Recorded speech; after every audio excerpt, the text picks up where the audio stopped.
Raising up our voice for unity. Here in the now, I am hearing the now as I listen, and I listen. The sound that goes on, Can you hear in the here and now? Can you hear the song of the earth should be singing in the cycle, in the circle around with the sound that carries the ancient memory constantly, gracefully. Calling us to heal now, stewards are we from the inner world to the world we see. Raising up our voice for unity. Here in the now, I am hearing the now as I listen, and I listen, and I listen, and I listen, and I listen, and I listen, and I listen, and I listen. Greetings! I'm going to talk a bit here about emotional intelligence and how increasing your own understanding of emotional intelligence will help you reach your goals and reduce your stress levels. Emotions are a huge part of who we are, yet they're also one of the least understood parts of us. It's accurate to say that they may be the final frontier of human understanding. So much of us is currently unconscious that we can compare us to an iceberg, with the people we believe ourselves to be actually being represented only by the tip of the iceberg that can be seen above the waterline. Most of our being and our essence remains hidden beneath the surface, and until we learn about our hidden depths, we will continue to be confused and misled. Such confusion and ignorance inevitably results in an inability to achieve goals, and also we find that we're stressed as a result of that. I'm sure most of us can agree that being able to think clearly is important, and yet without emotional balance our thoughts tend to become pushed and pulled in one direction or another as our old, unfinished, unsettled desires and emotions operate from just outside of our conscious awareness to really distort and misdirect our thinking. And so we might find that we have what we might call confusion or brain fog, or any of these terms, maybe even judge that we're not intelligent, and therefore this can produce more stress and we end up feeling less happy and less self-accepting. So clear thinking is essential, and since emotions directly affect our ability to clearly think, it's also essential that we learn how to balance our emotions and how to therefore also balance our thinking. In a healed state, emotions have huge value and meaning. They guide us to what we need and want in ways that go beyond what our limited mental perception can often achieve alone. Our intuition can be extremely powerful once we clear up our unhealed emotions and limited thinking. If you don't accept intuition even exists, keep listening, and maybe you'll find what you need to discover and what you've lost. Stress tends to be the result of inability to reach a state of being that we need to reach. You may experience such stress due to the actions of others, but also due to your own thinking and potentially false or limiting belief systems. If you believe that you must achieve something, and yet you're unable to, then you set yourself up for stress, which may be totally unnecessary. Equally, you may have a real need that is not being met, which causes internal stress and which does demand action and change in order to find peace. Emotions help you find your real needs. When you know your real needs, you're able to increase your personal balance, which reduces stress and everything works more effectively. To find your real needs is a question of really understanding your own emotions and why you feel what you feel and what the cause of each emotion is. So ending stress is inherently connected to reaching goals. Setting the right goal is just as important as not setting the wrong goal. Why do you think you need to achieve a certain goal? Does your goal help your survival and meet a real need? Or is it simply an attempt to fill in an emotional hole that exists due to a lack of self-acceptance? The more you realise that many of your goals and beliefs have been created not out of necessity, but out of an unrealised plan you are holding to try to, quote, feel better, the more you can redirect your thoughts towards the causes of why you need to feel better in the first place. It's very likely that you can feel better by inwardly healing your own issues, and that by achieving the goals that you thought you had, you would not actually have achieved your aim of feeling better. You are unlikely to deeply feel at peace with $10 million if the cause of your discomfort stems from physical, psychological or emotional abuse that you experienced as a child, for example. And yet many people have becoming very rich one of their main top goals to achieve in life. In fact, in such a situation, you're more likely to abuse the power that the money gives you and to actually then act out your unresolved inner pain by abusing other people. When we're hurt, we may get caught in a cycle of defending and attacking instead of perceiving the present moment in a balanced and accurate way. Every time we block out and deny an emotion, we make it unconscious. This is a large part of where our unconscious self originates, why we seem to live our lives as robots, doing nothing more than following habit patterns. We cannot be free or successful while stuck in habitual thinking and non-adaptive behaviours. Accepting that we have buried our pain, unwanted emotions, and the beliefs, thoughts and experiences that went along with them is step one to true self-empowerment and emotional intelligence. Emotion is ultimately energy motion, and getting our denied energies moving is step two in this process of coming into balance. To do this requires an understanding of how emotions function and how they're interrelated. For example, anger and fear are a spectrum. They block our creativity and our expression.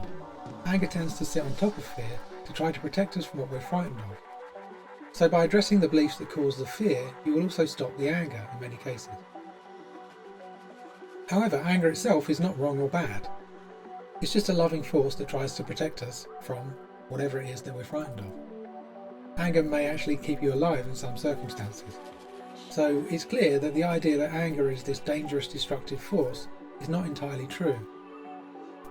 Anger's perceived destructive quality is mostly only due to us having unlovingly judged anger and warped its nature into what it's truly not.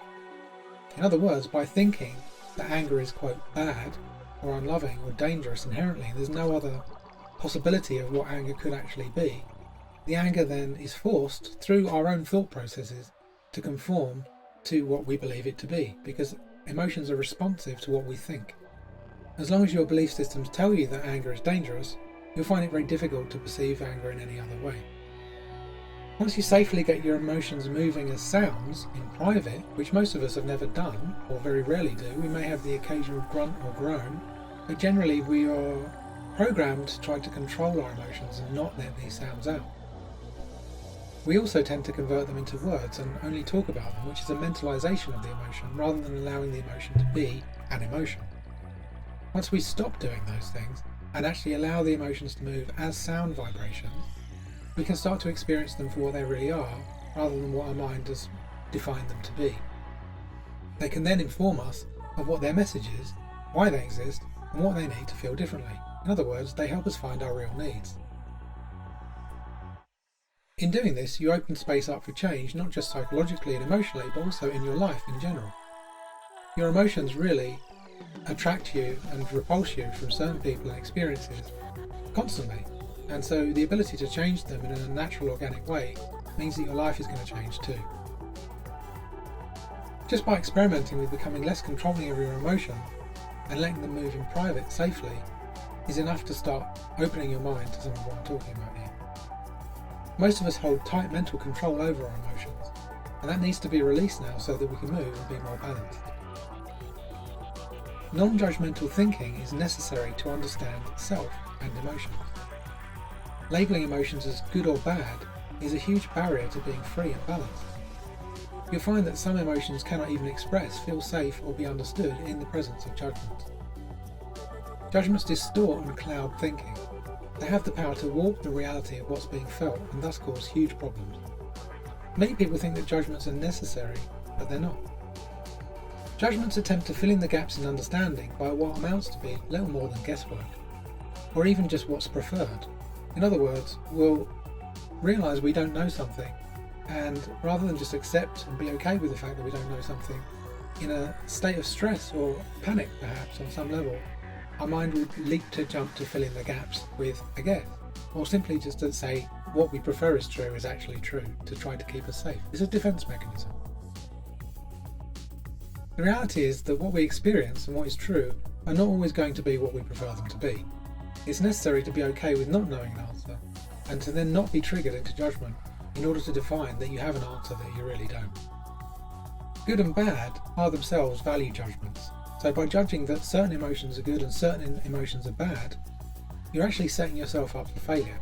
You're setting yourself up to obscure your true emotional state and actually to end up controlling, very likely, some of the emotions that you class as being bad. This is going to tend to lead to a build-up and bottleneck of emotions, which is partially why many people are walking around holding a huge volcano worth of denied rage, panic and fear. And we often see these come out in violent events. People just unexpectedly attack people, shout, get angry, and you only need to look through the comments on many YouTube videos and internet pages to see just how many people are angry in a totally irrational way. The entire process I've described here of identifying judgments and ultimately then releasing them and learning to be able to think more clearly and also to allow emotions to move safely and in private is one of ending denial. Each time you create a thought that is a judgment, you're actually denying some aspect of the truth. You're actually blocking out something with that judgment that says that XYZ is true when actually isn't the full story. Equally, every time you hold back an emotion, you're also denying an emotion. You're denying another part of yourself. So this combination of judgments and emotional control actually results in a huge amount of denial. Since we are psychological, mental, spiritual, emotional beings, this denial amounts to self-denial. You're actually denying yourself, which itself then is also a lack of self-acceptance. You might be able to feel how a lack of self-acceptance is also a lack of self-love. So simply by being caught up in this apparently innocent process of trying to fill in the gaps and trying to be, quote, nice by holding back emotions in some situations, you're actually being unloving to yourself, and that's a huge problem. Self-acceptance is the key to feeling comfortable, balanced, happy, and having success in life. Ultimately, many times people are trying to achieve goals really just to try to increase their self-acceptance. I'll be so happy when I'm a famous celebrity. Oh, will you? Do you know that that's true? Maybe you could be happy now. Maybe by being happy now, you'll be more likely to be a celebrity. There's different ways of looking at these things. You only need to experiment with what I'm saying here to find out the truth of yourself and whether or not these ideas apply to you. If you feel particularly angry, as many people do, then it's a good idea to start with that and just go into your room privately, maybe put some music on to cover up the noise, and just scream and just see what happens. Scream into your pillow if necessary and see how much better you feel. Just feel into the feelings without any judgment. Just accept that they're there. Breathe deeply and don't mentalize it. Just keep feeling until you feel a need to move your body and make a sound. And just keep doing that until you don't feel like doing it anymore. In doing that, your feelings will start to trust your mind a bit more. You'll feel more free, and it won't be too long before you really understand the truth of what I'm saying here.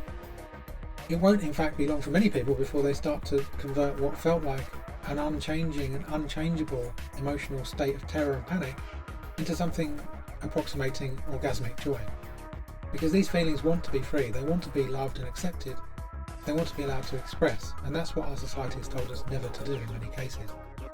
So if you've ever broken a bone or an arm and had your arm in a sling and you've not been able to move that bone or that joint, that part of you for an extended period, and then suddenly the cast is removed, that freedom is comparable to what you're going to feel on an emotional level when you start being emotionally real with yourself and with other people. In later videos I'm going to touch on how this is going to affect your relationships with other people in a world where other people are not being emotionally real and they're actually still in heavy denial. It's not a simple and straightforward thing to do, but ultimately your own emotions are the best guide for you. You don't need me to tell you how to do these things. I'm just going to share with you some of my own experiences and what works for me. I'm also going to touch on work-life balance, how to have a successful life whilst you need to work and generate income for yourself in a world where many of the jobs that people have been given to do, they don't really want to do. How do we deal with that? I'm also going to touch on many other aspects related to emotional health and how it affects the body and how working with emotional intelligence actually can solve the majority of the problems we face on planet Earth right now. If you've enjoyed this video, then definitely do please like and share along with your friends and subscribe, and don't forget to hit that notification bell on YouTube to get the full list of notifications. If you're on Steam, please do reblog and upvote. And if you haven't already checked it out, you're welcome to come and create a profile on Eureka.org, which is my own social network, which runs on the Steam blockchain as well. So you can actually come and get paid in cryptocurrency for your contributions, whether that be video, posting, or even just commenting. So where else can you go really and get paid for learning, healing and evolving? I don't know of too many places, so do come and check us out. Until next time, I wish you well and peace.